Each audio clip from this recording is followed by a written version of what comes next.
An estimated 6,000 baboons are being used in research laboratories right now. They're also used in the entertainment industry and as pets. But when the research is done or the baboons get too large and dangerous for their private owners, the options are often 1, terrible conditions, or 2, death. Now there's a third option. This is what I wanted to do, and this was my calling. Scott Kubish has spent the past 17 years dreaming up this place, a retirement community for baboons. So that they can just live out their lives in a nice place, and that's what I'm being able to do.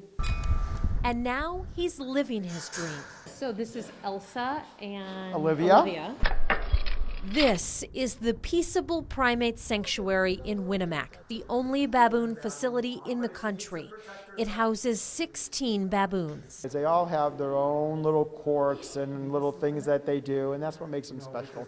Some come from research laboratories, some were kept as pets. All of them were born in captivity. They would not be able to survive in the wild. They would definitely, be picked off by a predator or would starve to death. So this is the safest environment and a better environment for them to be in. They spend their time inside in these series of cages, and they have access to outside enclosures.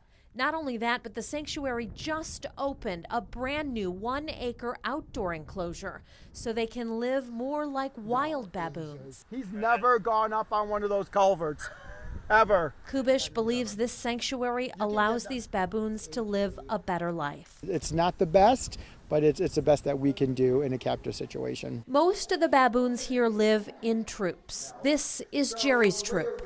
Jerry is the boss. He is the dominant male. Jerry came from a research lab. He spent his whole life in a cage like this. Now he spends his time with other baboons, including Elsa and Olivia, precocious 4-year-olds.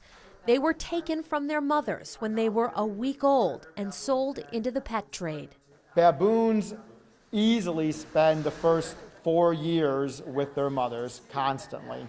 So when you take a primate away from its mother at 7 and 8 days old, they just never learn the skills that they need to be a baboon. They've been adjusting to life in the sanctuary and are starting to live and act like baboons. Sadly, not all baboons are able to adjust fully to life after rescue. So this is Babbles. We call her Miss B. She is our oldest resident that we have here. She just had her 31st birthday. So for a baboon, she's getting up in her years. Babbles was a pet. Her owner got her when she was very young.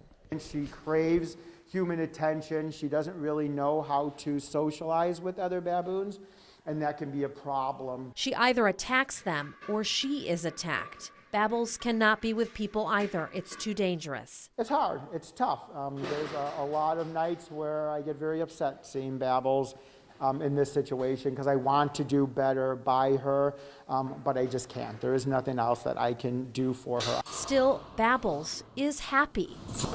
She is so that's sweet. Lip smacking. And what does that mean, Scott? That's her way of saying hello, that she likes me. But Kubish says Babbles is a reminder for the world that baboons are not pets. People look at them when they're babies, and yes, they're very cute and adorable, and everybody thinks I can give them a good life, but you have to look at what they're ultimately going to become, which is a full-grown baboon that has very sharp teeth and doesn't want to be in a house. Kubish hopes to take on even more primates in the near future. Just to see them and to see them have this retirement, it makes all the troubles that we've had worthwhile. Kubish hopes to add more baboons. In fact, they're building enclosures for a new species of primates in the next few months. Facilities like this are inspected at least once a year by the USDA, which looks at things like cleanliness, food, and enrichment for the animals. It's been inspected twice since it opened last year with no issues found. Check out its website and learn how to donate. In the studio, Kristen Bean, WSBT 22 News.